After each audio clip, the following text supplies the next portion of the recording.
Durante siglos, las palabras de Jesús han sido repetidas en sermones, cantadas en alabanzas y escritas en templos. Sin embargo, en medio de luces, espectáculos y mensajes cada vez más centrados en el éxito personal, muchas iglesias modernas parecen haber olvidado las enseñanzas más profundas del Maestro. Jesús no vino a fundar religiones ricas ni templos lujosos. Vino a transformar corazones, a romper estructuras humanas y a revelar un reino que no es de este mundo.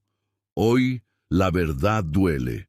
Muchas de sus enseñanzas más radicales han sido silenciadas por la comodidad, la tradición o el miedo a perder seguidores. Este mensaje no busca criticar a las iglesias, sino recordarle al creyente lo que el mismo Cristo dijo: aunque pocos hoy se atrevan a predicarlo. Primera enseñanza: amar al enemigo, no solo al amigo. Mateo capítulo 5, versículo 44. Jesús pronunció una de las frases más revolucionarias que el mundo haya escuchado. Pero yo os digo, amad a vuestros enemigos, bendecid a los que os maldicen, haced bien a los que os aborrecen y orad por los que os ultrajan y os persiguen. Con estas palabras, el Hijo de Dios rompió todas las normas sociales, religiosas y culturales de su tiempo. En una época donde el ojo por ojo era la ley, Jesús presentó un nuevo camino, el del amor que vence al odio. No era un amor débil ni ingenuo, sino un amor consciente, decidido, que elige no dejar que el mal tome control del corazón. Esta enseñanza fue una ofensa para los líderes religiosos y un desafío para los discípulos. Nadie quería amar a un enemigo. Todos querían justicia, pero justicia entendida como venganza. Jesús, en cambio, enseñó que el amor es la justicia más alta, porque transforma al agresor sin convertirse en él. Cuando uno responde al mal con bien, desarma las tinieblas y muestra al mundo que pertenece a un reino diferente, donde la violencia no tiene la última palabra. Amar al enemigo no significa aprobar sus acciones, sino negarse a responder con el mismo veneno. Jesús lo demostró en la cruz cuando dijo: Padre, perdónalos, porque no saben lo que hacen. En ese instante el amor de Dios reveló su poder más grande: amar cuando nadie lo merece. Es fácil amar a quien nos sonríe, pero el amor divino se prueba cuando debemos mirar a los ojos del que nos hirió y decidir no odiarlo. Ese amor no nace del corazón humano, sino del Espíritu Santo que habita en los verdaderos seguidores de Cristo. Hoy, las iglesias modernas predican sobre amor, pero pocas profundizan en este tipo de amor. El amor del que habló Jesús no busca recompensa ni reconocimiento. Es un amor que cuesta lágrimas, orgullo y sacrificio. En un mundo donde se promueve amar solo a quien te valora, Cristo dice: ama también al que te traicionó. El mensaje sigue siendo incómodo, porque nos obliga a morir al ego y a vivir como verdaderos hijos del Padre Celestial. Cuando un creyente ama a su enemigo, el cielo se manifiesta en la tierra. El odio genera más odio, pero el amor detiene el ciclo. Jesús sabía que el amor era la única fuerza capaz de cambiar al hombre más duro y sanar las heridas más profundas. Por eso no pidió que se venciera al enemigo con espada, sino con perdón. Este tipo de amor no se aprende en libros ni en conferencias, sino en los momentos más dolorosos de la vida, cuando el alma quiere vengarse y la voz del Espíritu susurra: perdona. El apóstol Pablo entendió esa verdad cuando escribió: si tu enemigo tiene hambre, dale de comer. Si tiene sed, dale de beber. No seas vencido de lo malo, sino vence con el bien el mal. Romanos capítulo 12, versículo 20 al 21. Esa enseñanza no busca crear víctimas, sino libertadores. Amar al enemigo no lo justifica, pero libera al creyente de convertirse en esclavo del rencor. El perdón no borra la memoria, pero limpia el alma. Quien perdona no olvida lo que pasó, simplemente deja de cargarlo. En la práctica, amar al enemigo puede significar no hablar mal de quien te traicionó, orar por quien te humilló o simplemente no devolver el daño. Jesús sabía que esta actitud desconcierta al mundo, porque el mundo no entiende la misericordia. Pero ese es el sello de sus verdaderos discípulos, amar cuando lo normal sería odiar. El perdón es la señal visible de un corazón que pertenece a Cristo. Las iglesias modernas han llenado sus mensajes de motivación, pero han olvidado que el amor al enemigo es la verdadera marca del cristiano. No basta con decir Dios es amor, si el corazón sigue lleno de resentimiento. Jesús no nos mandó a sentir amor, sino a practicarlo. Amar al enemigo no siempre se siente bien, pero siempre es lo correcto. Es la forma más pura de reflejar a Cristo, porque Él amó primero cuando nadie lo amaba. Cuando una iglesia enseña y vive este mandamiento, el mundo lo nota. Los primeros cristianos impactaron al Imperio Romano no por su riqueza ni por sus templos, sino porque amaban incluso a quienes los perseguían.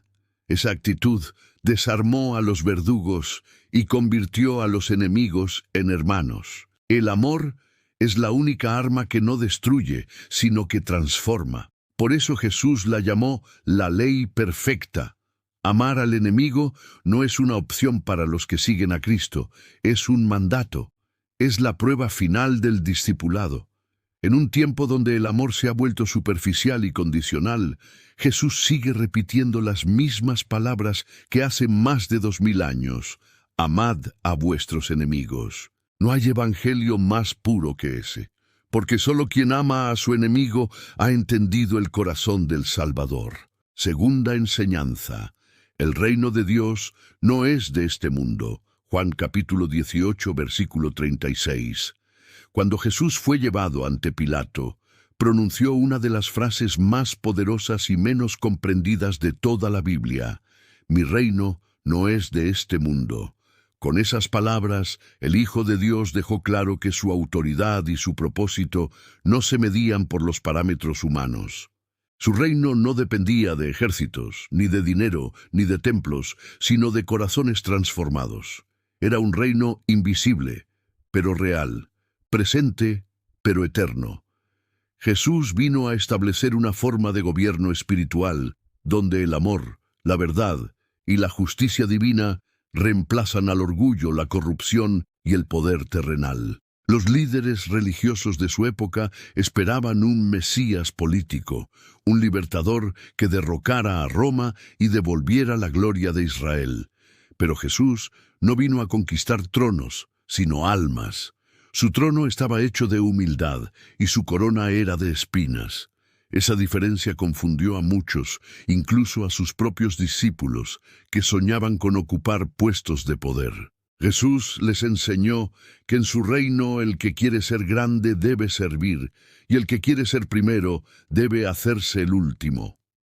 En ese reino, los valores del mundo se invierten por completo. En nuestros días, muchas iglesias han olvidado esta verdad. Se han enamorado del poder terrenal, de la influencia política, de las riquezas y del reconocimiento social. Se predica más sobre prosperidad que sobre santidad, más sobre éxito que sobre sacrificio. Pero el reino de Dios no se edifica con dinero, sino con obediencia. No se levanta con edificios, sino con corazones rendidos.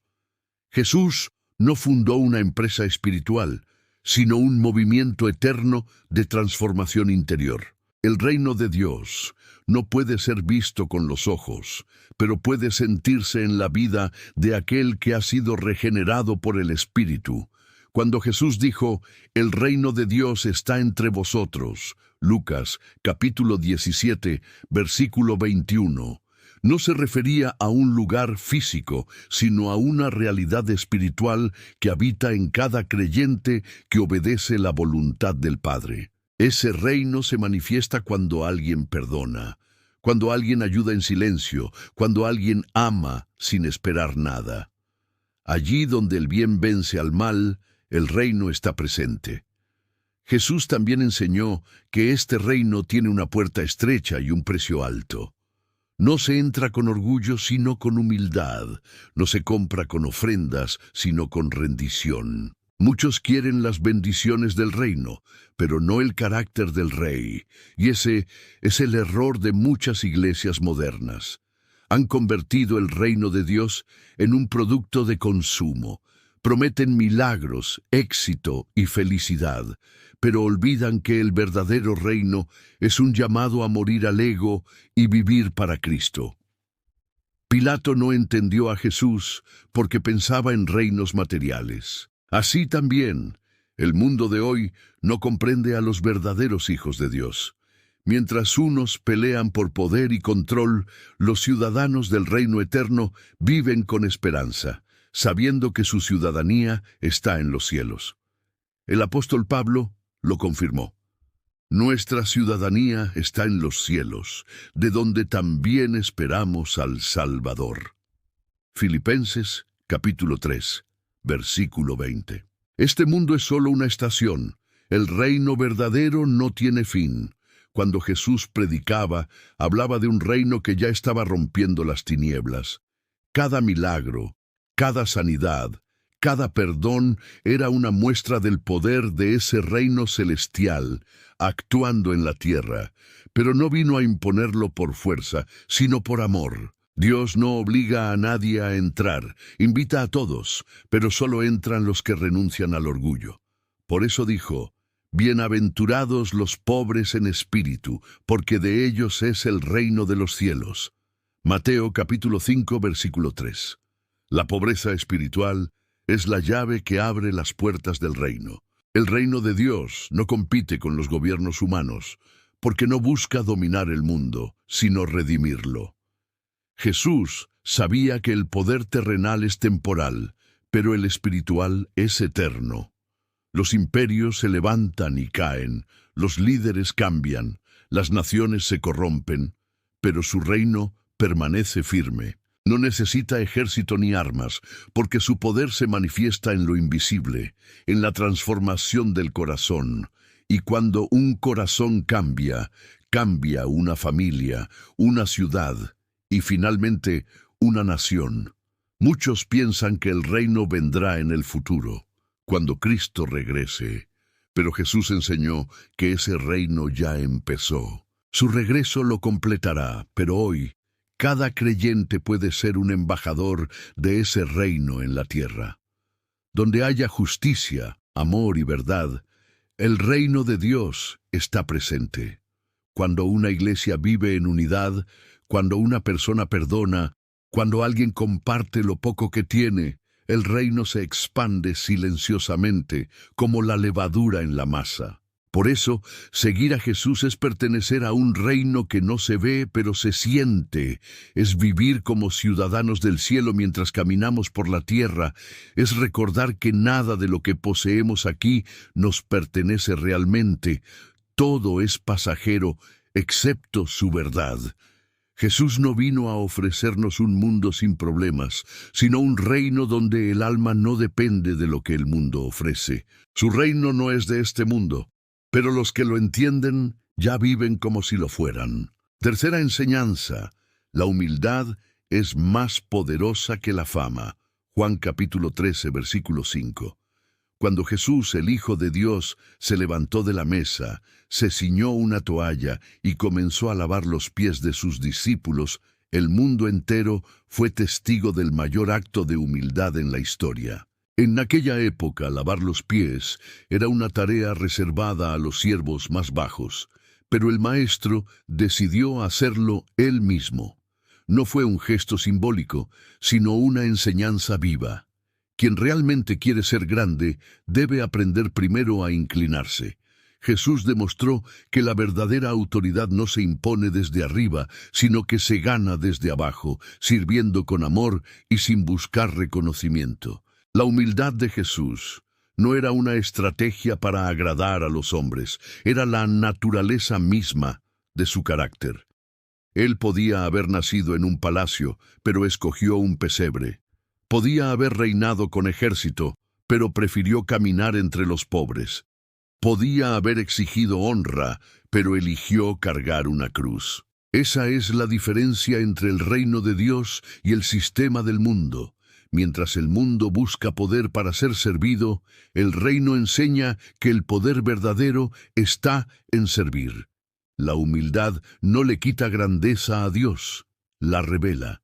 En la actualidad, muchas iglesias y líderes espirituales han confundido el servicio con el espectáculo. Se predica sobre éxito, sobre alcanzar tu mejor versión, sobre ser admirado por multitudes, pero Jesús nunca buscó aplausos. Él enseñó que la grandeza del creyente no se mide por lo que aparenta, sino por lo que calla mientras sirve. La fama pasa, pero el corazón humilde permanece firme, incluso cuando nadie lo ve. El orgullo busca tronos, la humildad busca toallas. Pedro, al ver a Jesús lavarle los pies, se resistió. No entendía cómo el maestro podía rebajarse de esa manera. Pero Jesús le dijo, lo que yo hago, tú no lo comprendes ahora, mas lo entenderás después.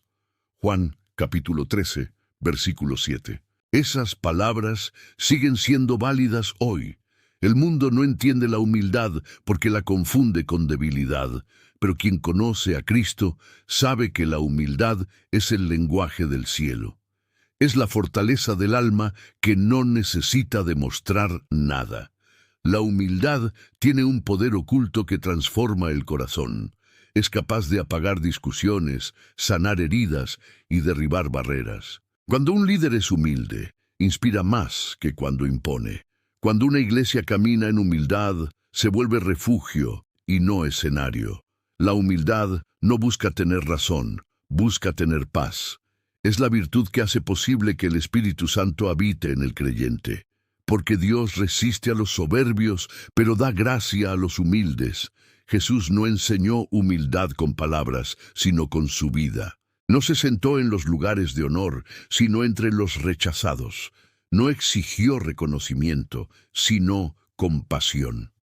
En Filipenses capítulo 2, versículos 6 al 8, Pablo describe esta actitud con precisión. El cual, siendo en forma de Dios, no estimó el ser igual a Dios como cosa a que aferrarse, sino que se despojó a sí mismo tomando forma de siervo, y se humilló a sí mismo, haciéndose obediente hasta la muerte y muerte de cruz. En esa obediencia está la gloria verdadera. La fama busca ser recordada. La humildad busca servir y desaparecer. Y sin embargo, los humildes son los que Dios exalta. Jesús dijo, el que se humilla será enaltecido. Mateo capítulo 23, versículo 12. Esa promesa revela una ley espiritual. El que busca su propia gloria se apaga, pero el que deja que Dios lo exalte, permanece. En un tiempo donde muchos quieren ser vistos, el llamado de Jesús sigue siendo el mismo. Sígueme y sirve. La humildad también es una prueba de madurez espiritual. No hay mayor señal de crecimiento que poder tener razón y decidir callar, poder recibir honra y decidir rechazarla, poder ser servido y preferir servir. Esa fue la actitud de Cristo. Quien vive así demuestra que su identidad ya no depende del aplauso humano, sino del amor de Dios. La humildad libera al alma del peso de la comparación y del deseo de aprobación. Hoy más que nunca el mundo necesita ver creyentes que vivan esta enseñanza, personas que no compitan por puestos, que no busquen ser admiradas, sino útiles. Iglesias donde la prioridad no sea el nombre del pastor, sino el nombre de Jesús. La humildad es el reflejo más puro del reino de Dios en la tierra. Cuando los creyentes sirven sin esperar recompensa, el cielo se mueve y los corazones se abren, porque la humildad tiene un poder que ninguna fama puede igualar. Por eso, cuando Jesús terminó de lavar los pies, dijo, «Ejemplo os he dado, para que como yo os he hecho, vosotros también hagáis». Juan capítulo 13, versículo 15. Ese sigue siendo el desafío para la iglesia moderna. No se trata de competir por quién predica mejor, quién tiene más seguidores o quién construye templos más grandes. Se trata de quién ama más, quién sirve más, quién se parece más a Cristo, porque al final, en el reino de Dios, los grandes no son los famosos, son los humildes. Cuarta enseñanza. No se puede servir a Dios y al dinero. Mateo capítulo 6, versículo 24.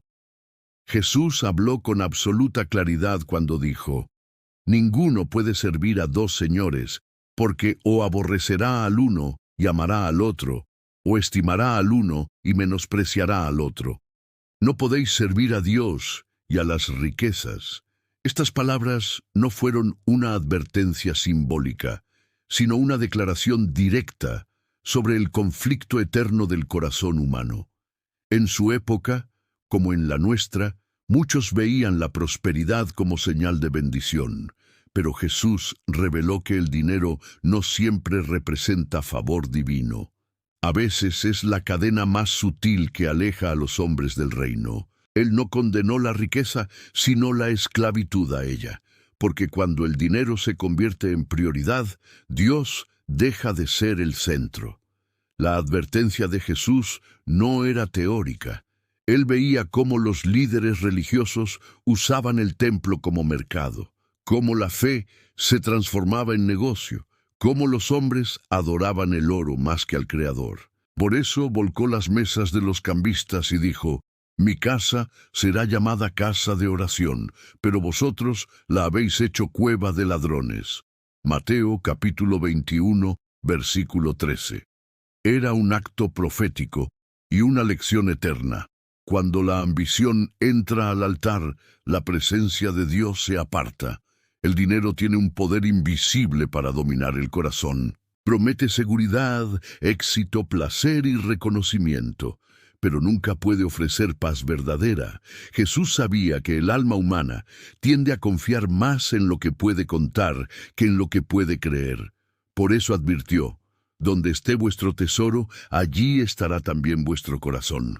Mateo capítulo 6, versículo 21. En esa frase se esconde una verdad profunda. El dinero no es solo un recurso, es un espejo del alma. Muestra lo que realmente amamos, lo que tememos perder y en quién confiamos. El reino de Dios no rechaza la prosperidad, pero redefine su propósito. En el reino, el dinero es herramienta, no dueño, es medio, no fin. Dios bendice a quienes administran con justicia, pero maldice la codicia disfrazada de fe. Cuando una persona usa sus recursos para ayudar, compartir y construir el bien, el dinero se convierte en instrumento divino. Pero cuando lo acumula solo para sí, se transforma en un ídolo que consume el alma. Jesús enseñó que la verdadera riqueza es espiritual y que los tesoros del cielo nunca se oxidan ni se pierden. El problema de muchas iglesias modernas es que han mezclado el altar con el mercado. Se predica que la fe es una inversión y que la bendición se compra con ofrendas. Sin embargo, Jesús nunca pidió dinero a cambio de milagros. Sanó, alimentó y enseñó sin precio. Él mismo dijo: de gracia recibisteis, dad de gracia. Mateo capítulo 10, versículo 8. Cuando la fe se vende, deja de ser fe y se convierte en transacción. Dios no negocia con la avaricia, la confronta. El dinero prueba el corazón más que cualquier otra cosa. Algunos caen cuando tienen poco, otros cuando tienen demasiado. Jesús vio cómo un joven rico se alejó de él porque no pudo soltar sus bienes. El maestro no le pidió pobreza, le pidió libertad. Pero el joven eligió sus posesiones antes que al Salvador. Aquel momento reveló una tragedia que sigue repitiéndose hoy. Muchos prefieren las promesas del mundo antes que la paz del alma. El dinero puede comprar casi todo, excepto la salvación. La idolatría moderna ya no adora estatuas, sino cifras. Hoy, el éxito se mide en cuentas bancarias y el valor del hombre en lo que posee. Pero Jesús vino a invertir esos valores. Bienaventurados los pobres en espíritu, porque de ellos es el reino de los cielos. Mateo capítulo 5, versículo 3.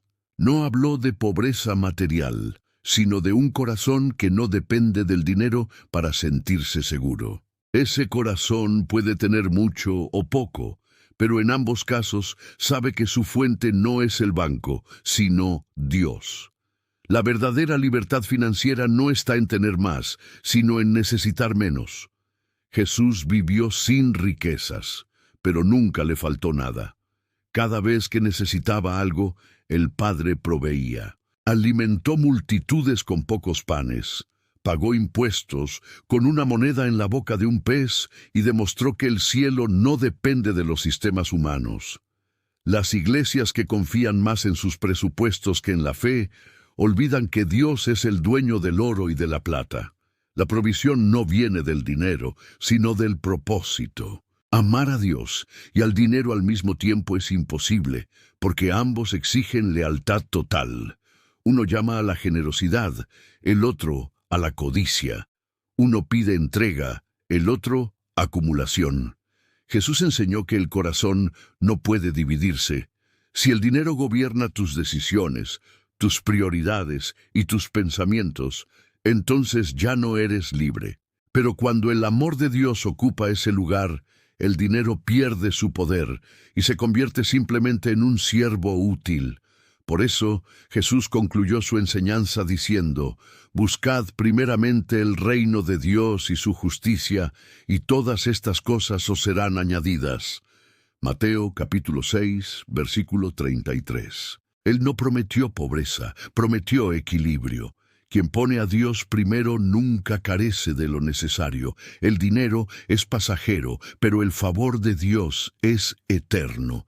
No se trata de vivir sin recursos, sino de no dejar que los recursos vivan en tu corazón.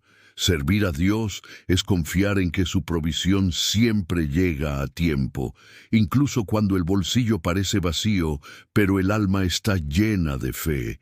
Quinta enseñanza. El camino angosto aún existe. Mateo capítulo 7, versículo 14. Jesús dijo con una autoridad que estremeció a sus oyentes: «Porque estrecha es la puerta, y angosto el camino que lleva a la vida, y pocos son los que la hallan». Con esas palabras, el Maestro no solo describió una verdad espiritual, sino que reveló la realidad más ignorada por el cristianismo moderno. Seguirle no es un paseo cómodo, sino una senda de renuncia, disciplina y fidelidad. En tiempos donde se predica un evangelio fácil, lleno de promesas, pero vacío de compromiso, Jesús nos recuerda que la salvación nunca fue barata. Costó su sangre. Por eso el camino que conduce a la vida eterna no puede ser ancho ni superficial, porque está trazado con el sacrificio de la cruz. El camino angosto es el sendero de los valientes, de aquellos que prefieren la verdad antes que la aprobación, la obediencia antes que el aplauso y la eternidad antes que el placer momentáneo. Es un camino donde no hay espacio para el orgullo, ni para las máscaras religiosas, ni para el doble corazón. Quien decide seguirlo debe estar dispuesto a perder muchas cosas del mundo, porque Jesús fue claro: «El que quiera venir en pos de mí, niéguese a sí mismo, tome su cruz cada día y sígame». Lucas capítulo 9, versículo 23. Esa es la esencia del camino estrecho: morir a uno mismo para vivir en Cristo. El camino ancho, en cambio, es popular, cómodo y lleno de multitudes. En él no hay exigencia, solo conveniencia. Se habla de Dios, pero se vive para uno mismo. Es el camino de la apariencia, donde muchos dicen «Señor, Señor», pero sus obras niegan su fe. Jesús advirtió que ese camino parece correcto, pero su fin es muerte. Y lo más alarmante es que muchos creyentes lo transitan sin notarlo, pensando que su religiosidad es suficiente. Sin embargo, el reino de los cielos no se conquista con palabras, sino con obediencia. El camino angosto No es atractivo para los que buscan fama o reconocimiento. Es un camino solitario a veces, incomprendido muchas veces, pero glorioso al final. Jesús lo caminó primero. Fue rechazado, traicionado, humillado y crucificado, pero nunca se desvió. Su ejemplo demuestra que la fidelidad a Dios no siempre será recompensada con aplausos humanos, sino con la corona de la vida eterna. Por eso dijo: «Si a mí me han perseguido, también a vosotros os perseguirán». Juan, capítulo 15, versículo 20. El camino angosto no es el de la comodidad, sino el de la verdad. En este sendero, el alma aprende a depender totalmente de Dios. Cada paso exige fe, cada decisión implica confianza. No hay garantías terrenales, pero sí promesas eternas. Dios no promete ausencia de pruebas, pero sí su presencia en medio de ellas. El que camina por el camino angosto aprende a perseverar cuando todo parece en su contra. Entiende que la verdadera victoria no es evitar la tormenta, sino mantenerse firme mientras soplan los vientos. Las iglesias modernas, en su deseo de atraer multitudes, han suavizado este mensaje. Se habla de bendición, pero no de obediencia; de prosperidad, pero no de santidad; de milagros, pero no de cruz. Sin embargo, el camino de Cristo sigue siendo el mismo. No se ha ensanchado con el tiempo, ni se ha adaptado a las modas. Sigue siendo estrecho, porque la puerta del cielo no se abre con el orgullo, sino con la humildad. Jesús no vino a hacer el camino más fácil, sino a darnos la fuerza para recorrerlo. En el camino angosto, las pruebas no destruyen, purifican. Los tropiezos no detienen, enseñan. Los desiertos no castigan, preparan. Cada dificultad se convierte en una oportunidad para demostrar fidelidad. Es el camino donde los ojos se levantan al cielo y el corazón se mantiene firme, aunque el cuerpo tiemble. Por eso, los que lo recorren nunca están solos. El mismo Cristo camina con ellos. Y aunque pocos lo elijan, son esos pocos los que sostienen la luz en medio de la oscuridad. El mundo llama locos a los que eligen el camino estrecho, porque no entienden su recompensa. Pero Jesús prometió que quien persevere hasta el fin será salvo. La salvación no es para los que comienzan bien, sino para los que terminan fieles. Por eso el apóstol Pablo dijo: «He peleado la buena batalla, he acabado la carrera, he guardado la fe». Segunda de Timoteo, capítulo 4, versículo 7. Esa es la meta de todo creyente que decide mantenerse firme en el sendero angosto hasta ver al Señor cara a cara. El camino angosto no es una tortura, es una invitación a la santidad. Cada paso nos aleja del mundo y nos acerca más al corazón de Dios. Es el camino donde el alma se vacía del orgullo y se llena de amor verdadero, donde las lágrimas se convierten en semillas de esperanza y las pruebas en testimonios de fe. Quien lo recorre puede tropezar, pero no retrocede; puede llorar, pero no renuncia; puede cansarse, pero sigue creyendo, porque sabe que al final no lo espera una corona terrenal, sino una gloria eterna. Por eso Jesús no prometió caminos amplios, sino una senda difícil con un destino glorioso. El camino angosto aún existe, aunque muchos lo hayan olvidado. Está delante de cada creyente que anhela la vida eterna. No lo hallan los poderosos ni los sabios, sino los sencillos de corazón que deciden cargar su cruz y seguir a su Salvador.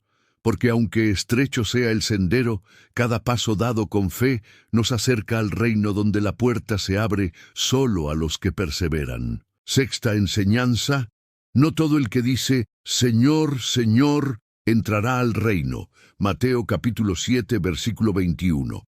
Jesús pronunció una de las declaraciones más impactantes de todo su ministerio. No todo el que me dice «Señor, Señor», entrará en el reino de los cielos, sino el que hace la voluntad de mi Padre que está en los cielos. Estas palabras desmoronaron toda falsa seguridad religiosa. El Maestro dejó claro que no basta con conocer su nombre ni pronunciarlo con los labios. Lo que abre las puertas del cielo no son las palabras, sino la obediencia. Jesús no busca creyentes que lo adoren solo con canciones o discursos, sino hijos que lo obedezcan con hechos, aun cuando nadie los vea. En el tiempo de Jesús, muchos religiosos lo llamaban maestro, lo escuchaban y lo seguían, pero no lo entendían. Sus corazones estaban lejos, aunque sus bocas decían lo correcto. Lo mismo sucede hoy. Millones repiten Señor en templos, reuniones y canciones, pero viven ignorando su voluntad. Jesús advirtió que llegaría el día en que muchos le dirían, Señor, Señor, ¿no profetizamos en tu nombre y en tu nombre echamos fuera demonios e hicimos muchos milagros? Mateo capítulo 7, versículo 22. Y él responderá con dolor, Nunca os conocí. Apartaos de mí, hacedores de maldad. Esas palabras revelan una verdad temible. No todo lo que parece espiritual viene de Dios. Esta enseñanza confronta directamente la hipocresía espiritual. Jesús no busca apariencia, busca autenticidad. Hay quienes sirven en el altar, pero su corazón sirve a sí mismo. Hay quienes hablan en su nombre, pero no viven conforme a su palabra. Él no mide la fe por el número de milagros, sino por la fidelidad en lo secreto. Mientras muchos se enfocan en las obras visibles, Jesús mira la intención del corazón, porque el verdadero discípulo no busca ser aplaudido, sino aprobado por su Padre. El cristianismo moderno muchas veces confunde emoción con fe. Se cree que decir «Gloria a Dios» o levantar las manos garantiza una conexión con el cielo, pero Jesús enseñó que la verdadera prueba de amor es la obediencia. Si me amáis, guardad mis mandamientos. Juan capítulo 14, versículo 15. Amar a Cristo no es sentir algo, sino hacer lo que Él dice, incluso cuando cuesta. La fe sin obediencia es solo religión, y la religión sin transformación es una ilusión peligrosa. Jesús quiere una relación, no una rutina. Él no necesita que lo nombremos, sino que lo representemos. Hay una gran diferencia entre hablar de Él y vivir para Él. Muchos dicen Señor con los labios, pero su estilo de vida niega su autoridad. Buscan bendiciones sin compromiso, perdón sin arrepentimiento, cielo sin cruz. Pero Jesús no ofreció un camino de medias verdades. Quien lo llama Señor debe vivir bajo su señorío, y eso implica rendir la voluntad, los deseos y el orgullo. El peligro más grande para la iglesia moderna no es el ateísmo, sino el cristianismo sin obediencia. Un cristiano que conoce la Biblia, pero no la practica, es como una lámpara sin aceite. Luce encendida por fuera, pero se apaga cuando llega la oscuridad. Jesús contó la parábola de las 10 vírgenes para enseñar precisamente eso. Solo las prudentes, las que estaban preparadas, pudieron entrar a las bodas del Cordero. Mateo capítulo 25, versículos 1 al 12. Las otras llegaron tarde, y aunque clamaron, «Señor, ábrenos», la respuesta fue la misma, «No os conozco». Conocer a Dios no es cuestión de religión, sino de comunión. Jesús conoce a quienes lo buscan en intimidad, no solo en eventos o ceremonias. Él se revela en el silencio del corazón, en la obediencia diaria, en el perdón, en la generosidad, en la pureza. Por eso, cuando dice, «No todo el que me dice Señor entrará», no está rechazando a los que lo invocan, sino despertando a los que lo hacen sin compromiso. Es una llamada urgente a la autenticidad espiritual. La verdadera fe produce frutos. Jesús dijo, «Por sus frutos los conoceréis». Mateo capítulo 7, versículo 16. No por sus palabras, ni por sus promesas, ni por sus cargos religiosos, sino por los resultados visibles de una vida cambiada. Un árbol bueno no puede dar fruto malo, ni un árbol malo buen fruto. Quien realmente conoce al Señor demuestra su fe en sus decisiones, en su carácter y en su amor hacia los demás. Allí se distingue el creyente genuino del religioso superficial. En los últimos tiempos, muchos usarán el nombre de Jesús para su propio beneficio, para enriquecerse, para manipular, para impresionar. Pero el juicio revelará quién realmente le sirvió. Las apariencias caerán, las máscaras se romperán, y solo permanecerán aquellos cuyo corazón estuvo rendido a su voluntad. Jesús no mide éxito por fama, sino por fidelidad. El cielo no se abre para los que hablaron de Él, sino para los que vivieron como Él. Por eso, esta enseñanza es una advertencia y una esperanza. Advertencia para los que confunden religiosidad con fe, y esperanza para los que viven sinceramente para Dios, aunque no sean reconocidos.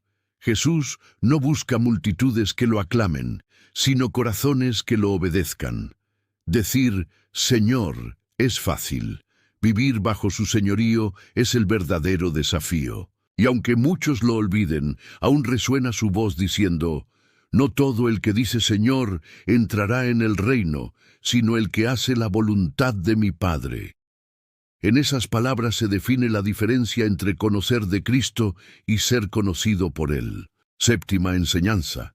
Dar sin esperar nada a cambio. Mateo capítulo 6, versículo 3. Jesús enseñó, cuando hagas misericordia, no sepa tu izquierda lo que hace tu derecha. Con esta frase, el Maestro no solo habló de dar, sino del corazón que debe acompañar cada acto de generosidad. En una sociedad donde todo se mide por lo que se recibe a cambio, Jesús rompió la lógica humana. El dar no debía ser una transacción, sino una expresión pura del amor divino. El creyente no da para ser visto ni para ser recompensado, sino porque ha comprendido que todo lo que posee viene de Dios y vuelve a Él cuando se comparte con humildad. En el tiempo de Jesús, muchos religiosos daban en público para ser admirados. Tocaban trompetas cuando ofrecían limosna, buscaban aplausos y reconocimiento. Pero el Hijo de Dios desenmascaró esa falsa piedad. De cierto os digo que ya tienen su recompensa. Quien da para ser elogiado recibe solo eso, elogios pasajeros, pero quien da en secreto recibe una recompensa eterna. Jesús no condenó la generosidad visible, sino el orgullo que se oculta detrás de ella. El verdadero dar nace en lo invisible, donde solo Dios ve y aprueba. Dar sin esperar nada a cambio es un acto de fe. Es confiar en que Dios multiplica lo que se entrega y en que la recompensa más grande no es material, sino espiritual. Cuando alguien ayuda sin buscar gratitud, demuestra que su motivación es el amor y no el reconocimiento. Ese tipo de entrega desarma al ego y engrandece el alma.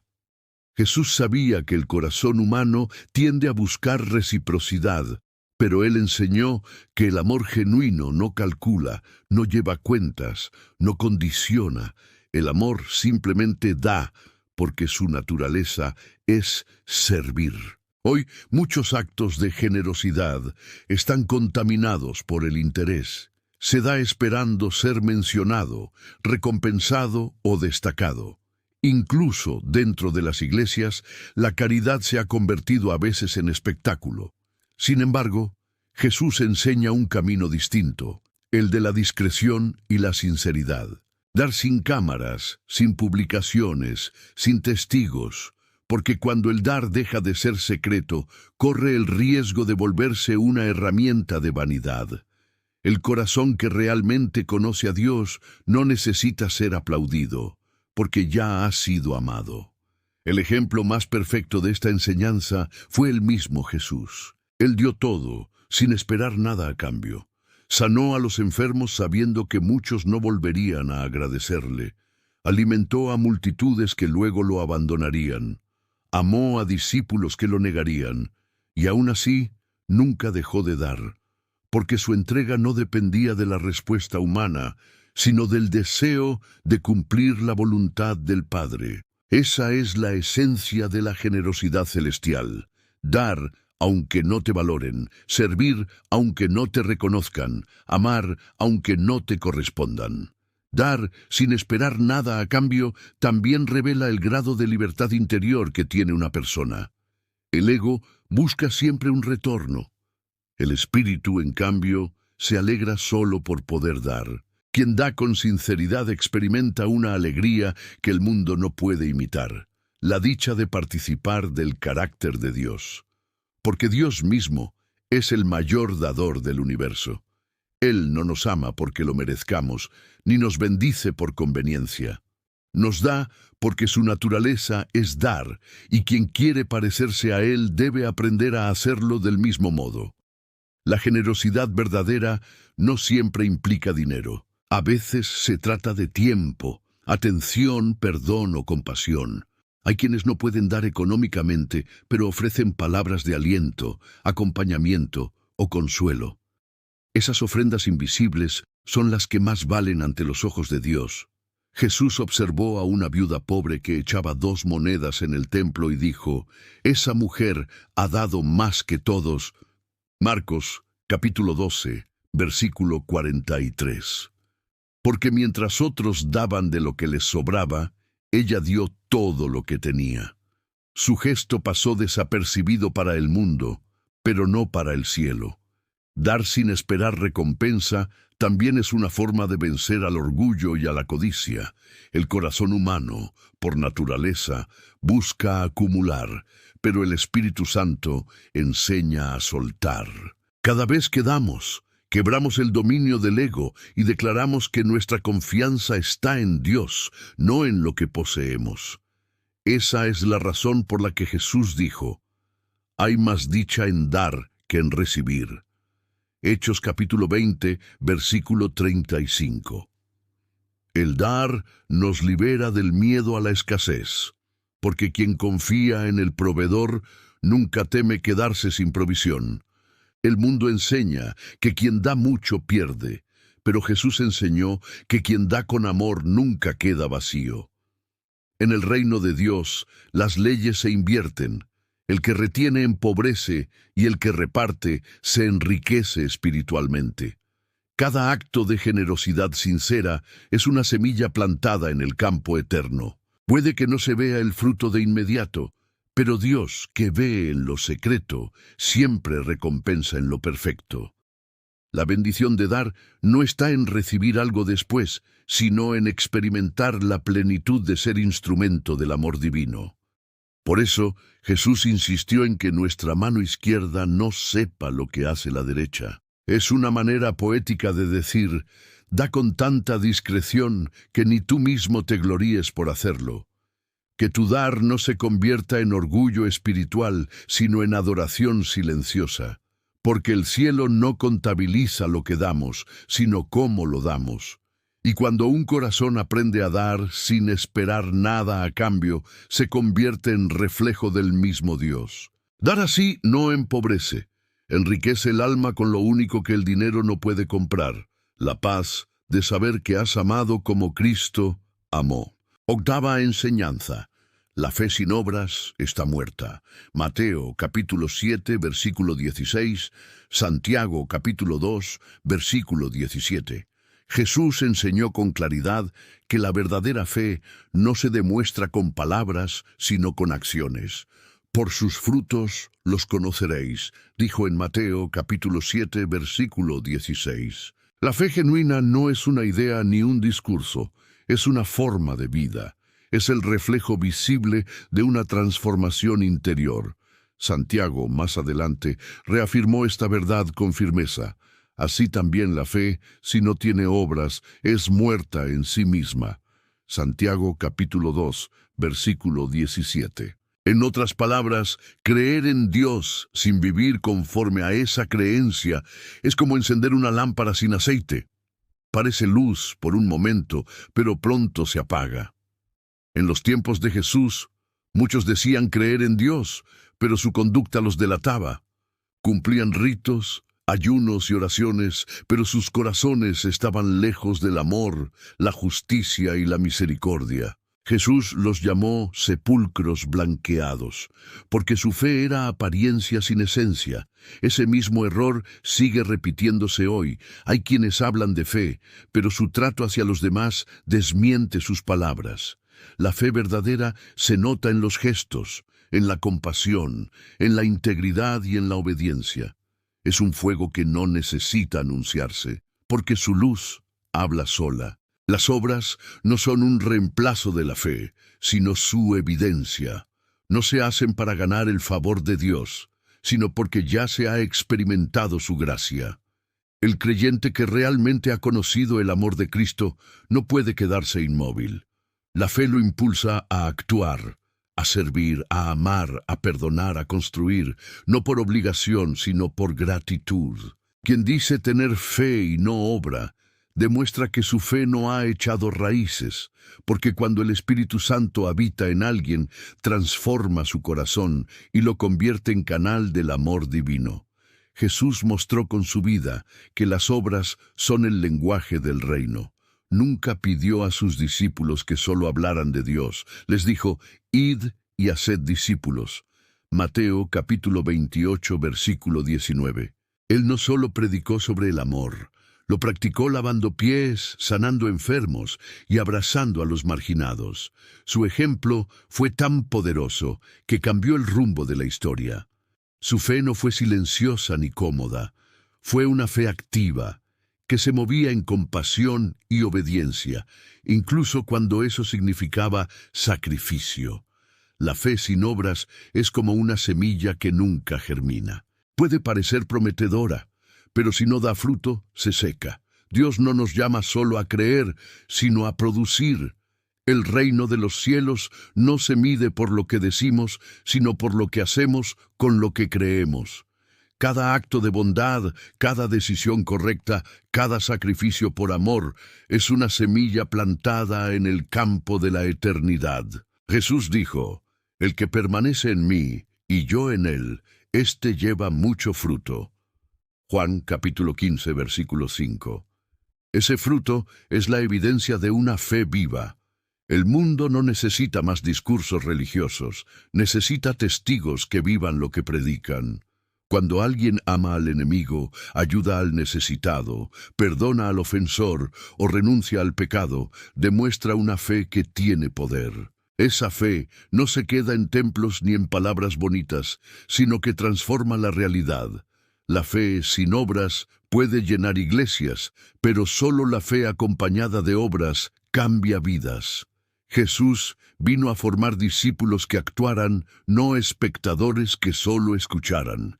Muchos confunden las obras con méritos humanos, pero las obras verdaderas nacen de la obediencia, no del ego. No se trata de hacer cosas para que otros vean, sino de vivir conforme al corazón de Cristo. Una fe que no ama, no perdona ni ayuda, no es fe.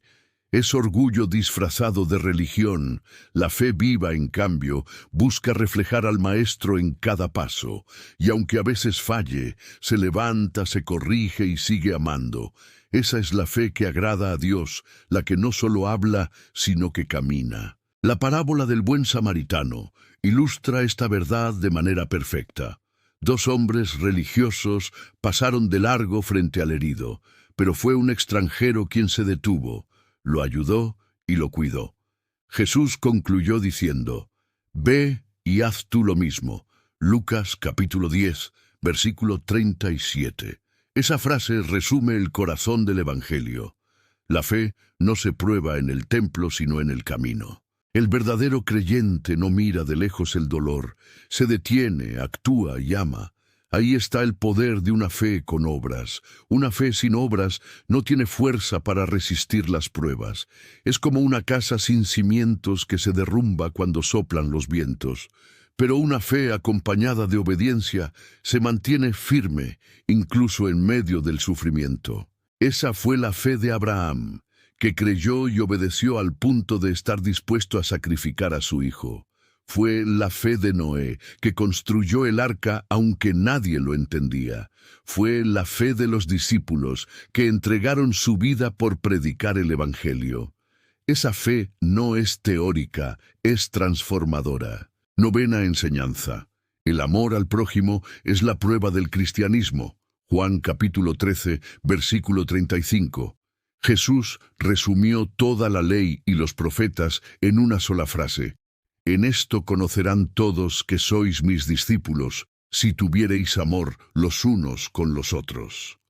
Con estas palabras, el Hijo de Dios dejó al descubierto la esencia del verdadero cristianismo. No dijo que el mundo conocería a sus seguidores por sus milagros, ni por sus templos, ni por su teología, sino por su amor. El amor es el sello del reino, la huella que diferencia a un verdadero creyente de uno que solo aparenta fe. Sin amor, todo lo demás, la fe, las obras, la predicación, los dones, pierde su valor. El amor es el idioma del cielo y la prueba más clara de que Cristo vive en un corazón. Durante su ministerio, Jesús no solo habló del amor, lo demostró. Amó a los enfermos cuando todos los rechazaban. Amó a los pecadores cuando nadie los perdonaba. Amó a sus enemigos, incluso cuando lo crucificaban. Su amor no fue emocional ni superficial, fue un amor decidido que sirvió, sanó y sacrificó. Por eso, el apóstol Juan escribió: «El que no ama no ha conocido a Dios, porque Dios es amor». Primera de Juan, capítulo 4, versículo 8. El amor no es una doctrina que se enseña, sino una vida que se vive. El amor al prójimo no significa simpatía pasajera ni gestos amables de conveniencia.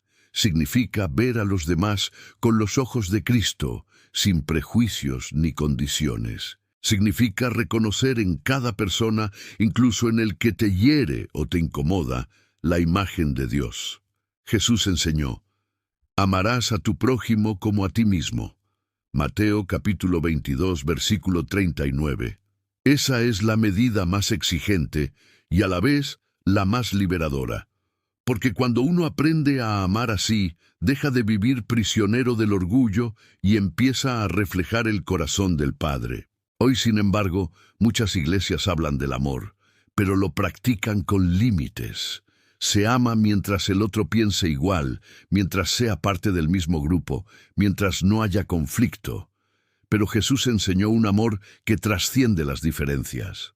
El amor que Él vivió no discrimina, no rechaza, no abandona. No, el verdadero amor cristiano se prueba precisamente cuando amar duele, cuando perdonar parece imposible y cuando ayudar no da beneficios. Allí es donde el amor deja de ser palabra y se convierte en testimonio. El apóstol Pablo lo expresó con sabiduría en 1 Corintios capítulo 13. «Y si tuviese toda la fe, de tal manera que trasladase los montes, y no tengo amor, nada soy». Esa afirmación revela una verdad incómoda. El amor no es una virtud más, es el fundamento de todas las demás. La fe sin amor se vuelve dura, el servicio sin amor se vuelve rutina, la oración sin amor se vuelve ruido. Solo el amor convierte cada acción en un reflejo de Cristo. Amar al prójimo no es una sugerencia del Evangelio, es su mandato central. Amar al prójimo no siempre será correspondido, y Jesús lo sabía. Amó a Judas sabiendo que lo traicionaría. Amó a Pedro sabiendo que lo negaría.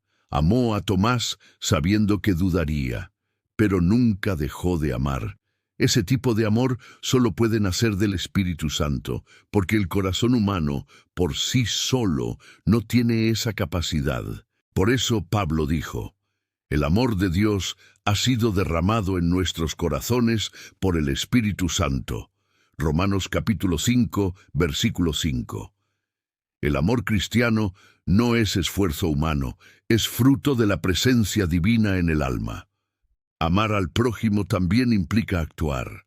No se trata solo de sentimientos, sino de compromiso. Jesús mostró su amor alimentando al hambriento, consolando al triste y perdonando al pecador. En ese ejemplo, cada creyente encuentra un llamado. Si decimos amar a Dios, debemos demostrarlo amando a quienes Él ama. No se puede amar a Dios y despreciar al hermano, porque el amor verdadero siempre se traduce en acciones concretas: compartir, perdonar, ayudar, servir, escuchar. Cada gesto de amor sincero es una predicación más poderosa que 1000 sermones. El amor también es la prueba más fuerte en tiempos de división. En un mundo donde reina el egoísmo, el odio y la violencia, el amor cristiano se convierte en luz. Jesús dijo que somos la sal de la tierra y la luz del mundo. Mateo capítulo 5, versículo 13 al 14. Esa luz no se enciende con discursos, sino con amor. Cuando una iglesia ama genuinamente, las personas lo sienten, aunque nunca hayan leído la Biblia. Porque el amor verdadero no necesita traducción. Todos lo entienden y todos lo anhelan, pero amar al prójimo no siempre será fácil. Habrá traiciones, malentendidos y heridas. Sin embargo, cada vez que un creyente elige amar en lugar de vengarse, perdonar en lugar de odiar, bendecir en lugar de maldecir, demuestra que el Espíritu de Cristo habita en él. Ese tipo de amor tiene poder para romper cadenas, sanar relaciones y transformar comunidades enteras. Por eso Jesús dijo: «Bienaventurados los pacificadores, porque ellos serán llamados hijos de Dios». Mateo capítulo 5, versículo 9. El amor no solo identifica a los hijos de Dios, los consagra. 10ª enseñanza: el perdón es obligatorio, no opcional. Mateo capítulo 6, versículo 15. Jesús fue contundente cuando dijo: «Porque si no perdonáis a los hombres sus ofensas, tampoco vuestro Padre os perdonará vuestras ofensas». Con esta declaración, el Maestro reveló una verdad que muchos creyentes aún resisten. El perdón no es una sugerencia, es un mandato. No se trata de un acto opcional ni emocional, sino de una condición espiritual. Dios no deja espacio para el rencor en un corazón donde habita su espíritu. Perdonar no siempre es fácil, pero es el camino más alto, el que refleja el carácter divino. Y quien no lo recorre se queda atrapado en la prisión invisible del resentimiento. El perdón es la llave que abre las puertas del alma. Cuando una persona guarda odio o amargura, no encierra al otro, se encierra a sí misma. Jesús lo sabía, por eso lo colocó en el centro de la oración del Padre Nuestro. Perdona nuestras ofensas, así como nosotros perdonamos a los que nos ofenden. No hay coherencia en pedir misericordia mientras se niega a otros el mismo favor. El perdón no es debilidad, es libertad. Es soltar lo que nos ata para poder recibir lo que Dios tiene preparado. Quien no perdona no avanza, quien perdona se libera. Durante su ministerio, Jesús enseñó con hechos lo que predicó con palabras. Fue traicionado por Judas, negado por Pedro, abandonado por sus discípulos y crucificado injustamente. Sin embargo, en la cruz, en el momento más doloroso, pronunció una oración que resume toda su enseñanza. «Padre, perdónalos, porque no saben lo que hacen».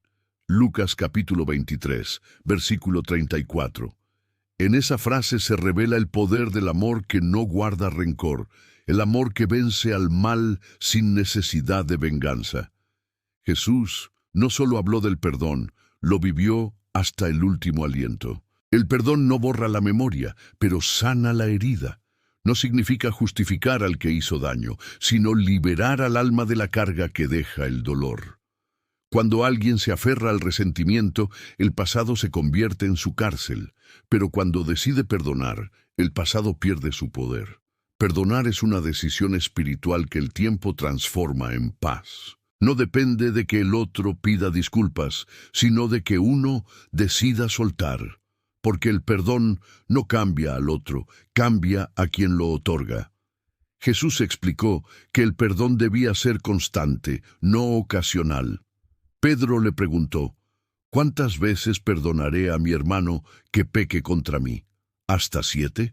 Y el Señor respondió, no te digo hasta 7, sino hasta 70 veces 7. Mateo capítulo 18, versículo 22. Con esa respuesta, Jesús enseñó que el perdón no tiene límite. El corazón del creyente debe estar siempre dispuesto a perdonar, porque quien ha sido perdonado por Dios no puede ponerle condiciones a la misericordia. Perdonar una vez libera un momento. Perdonar siempre libera el alma. La parábola del siervo sin misericordia revela la gravedad de no perdonar. Aquel hombre fue perdonado de una deuda impagable, pero luego exigió a su compañero una cantidad insignificante y lo encarceló. Cuando el rey se enteró, lo reprendió con dureza y lo entregó a los verdugos. Jesús concluyó, así también mi Padre Celestial hará con vosotros si no perdonáis de todo corazón a vuestro hermano. Mateo capítulo 18, versículo 35. El mensaje es claro. El que ha sido alcanzado por la gracia y no la comparte, termina perdiéndola. Perdonar no es negar el dolor, es enfrentarlo desde la fe. Es mirar la herida y decidir que no tendrá poder sobre el futuro. Es entender que el castigo no repara, pero el perdón sana. Dios no pide que el creyente olvide, sino que confíe en Él como juez justo. El perdón entrega a Dios lo que el corazón no puede cargar. Por eso, cuando alguien dice, ya no puedo más, el cielo responde, suéltalo, porque el perdón no es una carga, es un alivio. Cada lágrima entregada a Dios en el acto de perdonar se convierte en semilla de restauración. El perdón también es una prueba de madurez espiritual. Cualquiera puede amar a quien lo ama, pero solo un hijo de Dios puede perdonar a quien lo hiere. El perdón demuestra que el Espíritu Santo ha transformado el corazón. Por eso Jesús dijo, bienaventurados los misericordiosos, porque ellos alcanzarán misericordia. Mateo capítulo 5, versículo 7. La misericordia es el reflejo de un corazón que ya no vive por orgullo, sino por gracia. Y solo quien vive bajo la gracia puede extenderla a los demás. El no perdonar endurece el alma y apaga la presencia de Dios. Una iglesia llena de rencor es una iglesia vacía de poder. Muchos oran, cantan y sirven, pero no pueden avanzar porque tienen heridas sin sanar. El perdón es la puerta a la restauración, la base de toda reconciliación. Dios no obra donde hay amargura, porque la falta de perdón levanta muros que bloquean la bendición. Cuando un creyente decide perdonar, esos muros caen y el Espíritu Santo vuelve a fluir con libertad. Al final, el perdón no es una carga, sino un regalo. Es el puente entre el dolor y la paz, entre el pasado y la esperanza.